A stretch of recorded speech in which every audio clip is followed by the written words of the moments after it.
Today on 100 Days of Pop, I highlight one of my favorite pop marketing brands of all time with the marketing superpower of using moments on the calendar to both maximize share of wallet and share of voice during the very busy holiday season. And though it isn't Fortune 100, I bet you've heard of them and probably been to a party or three where the game popped up. That minimalist black box with Helvetica font is a staple in game rooms all over the country. Today we're talking about everyone's favorite card game for horrible people, Cards Against Humanity. There is so much I love about this quirky design brand that I can't possibly squeeze all of those ideas in today's episodes, but I'll give a little background on this brand before I jump into the calendar-based strategy that I love. So Cards Against Humanity is a party game in which players take these black cards and pair them up with these white cards to create comedy genius. Easy, right? I call them a design brand. One, because it's designed to put these two cards together to create an idea in your head that a group of people find funny enough to laugh at.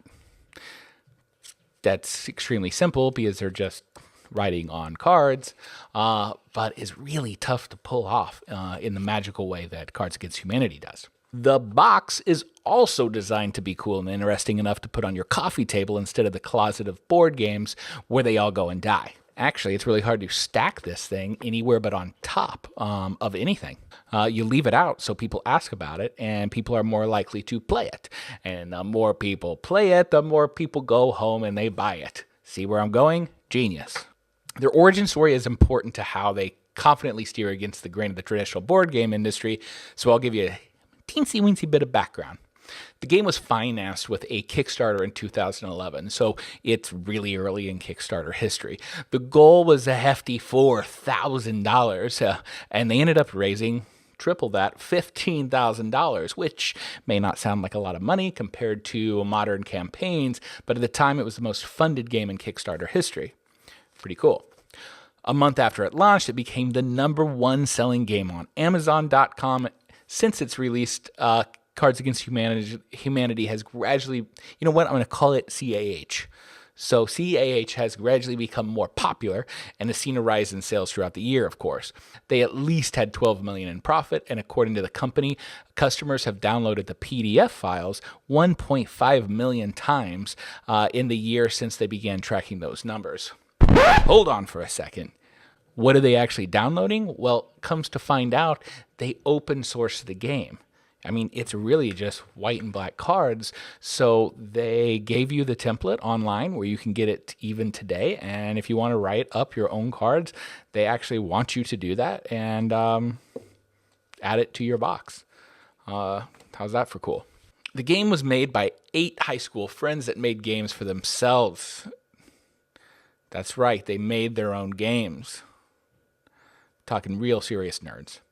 It's actually still owned by those 8 people, and although there are full-time employees for CAH, no one of the 8 actually work there full-time. Wait, Joe. It's time to get to the meat of the episode. Let's get focused for a second. It's about moments. That's right, moments. Using moments of the calendar to break through the noise, and few do this better than CAH. Let's talk about Card Against Humanity's use of moments of proof. A moment of proof is finding the most important times in your year's calendar.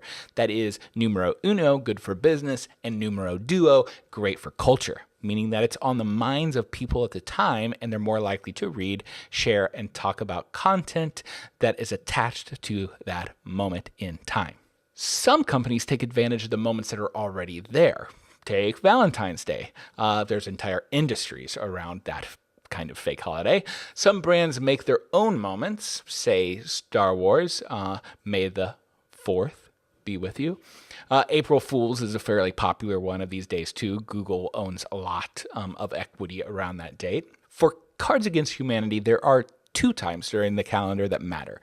They know it. They focus clearly on those moments every single year. It's Black Friday and it's the holiday season. They put 90% of their outward energy in these 2 times. See, the beauty of finding your moments is that it builds energy, power, and brand equity over time. The value in this approach happens as you gather steam and people start actually anticipating and wondering what you're going to be doing next. Since 2013, the creators of Cards Against Humanity have held satirical promotions on Black Friday. So in 2013, which was the very first year, they held an anti-sale on Amazon, where they actually raised the game's price by $5. So instead of $25, you paid $30, which is awesome. And despite its higher price, the game went on to maintain its best-selling status on Amazon and actually experienced a spike in sales that day. I couldn't make it up if I tried. So with that success in 2014, the game and its expansions were completely removed from online store and replaced by bullshit.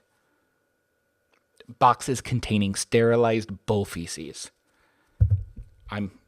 Nope, not a joke. They sold them for $6 each. They sold 30,000 boxes of bullshit, actual shit in a box, and that's do the math. That's a lot of bullshit. In 2015, the game's online store was replaced by an order form with an offer to give Cards Against Humanity $5 and receive nothing in return. I love them. The offer was justified by claiming that the greatest Black Friday gift of all is buying nothing. And they're offering that for the rock bottom price of $5. Comedy line right there. How can you not afford to seize this incredible opportunity? They didn't even tell anyone what they were going to actually spend the money on, but over 11,000 people sent $5 into Cards Against Humanity for nothing. That $70,000 was just divided amongst the 8 owners. Easy. And then we go ahead, 2016. This has got to tell it slow. What my absolute favorite. It is the infamous holiday hole year, where Cards Against Humanity live streamed an excavation of a holiday hole located in Oregon, Illinois, and stated they would just continue digging the hole, and this is not by shovels, but with bulldozers and giant digging equipment for as long as the donations came rolling in. They just keep digging. There was no stated reason for the hole, nor any planned use of the money. So over $100,000 was collected. Later in the week, that hole that they dug was just filled back up and reseeded. Magic. On Black Friday of 2017, the Cards Against Humanity website was redirected to originalprongles.com, which announced that the creators of Cards Against Humanity had exited the game industry in favor of going to snack foods with a commitment to bold flavor and bold thinking. And this year, 2018, got to be my favorite. Holiday Hole, it's tough. It's a tie. This year, they took it to a whole new level, hosting their own like QVC style program for over a week called 99% Off Sale, where Cards Against Humanity sold used cars, medieval weapons, TVs, and even $100 bills for 99% off. And honestly, the first person to get it, whenever they put it on sale, got that item.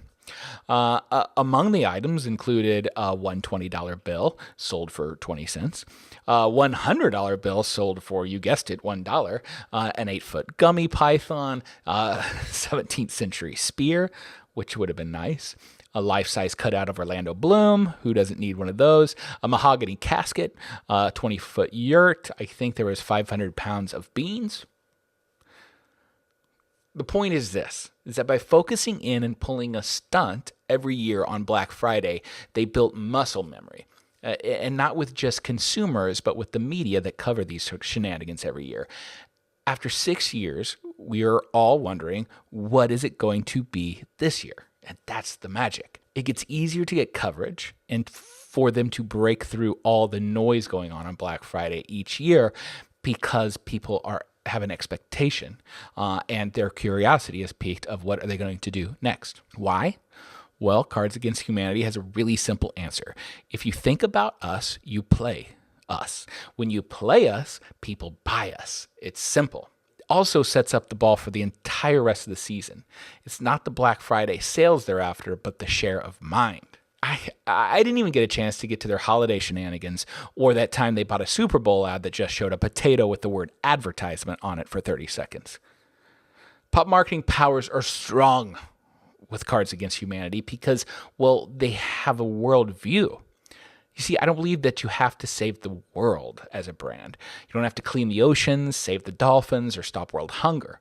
It's cool if you do, but really all you have to have is a point of view on the world. Put your money where your mouth is, and words of the great Ferris Jakob, do cool shit, and then tell people about it. And yeah, like I said, there isn't a CEO at the company, but I kind of got a professional crush on our man Max Timken here, one of the 8 owners and an extremely talented mind. Do yourself a favor, check out his creative morning talks that you can find on YouTube. And actually, there's a really great interview on Thoroughly Considered podcast. It's episode 35 that it won't disappoint. All right, gang, thanks so much. Up next is our year ender. I'll be talking about the pop marketing moments of 2018 as we sail on through to 2019. Thanks as always for watching, and see you soon, true believers. Hiya!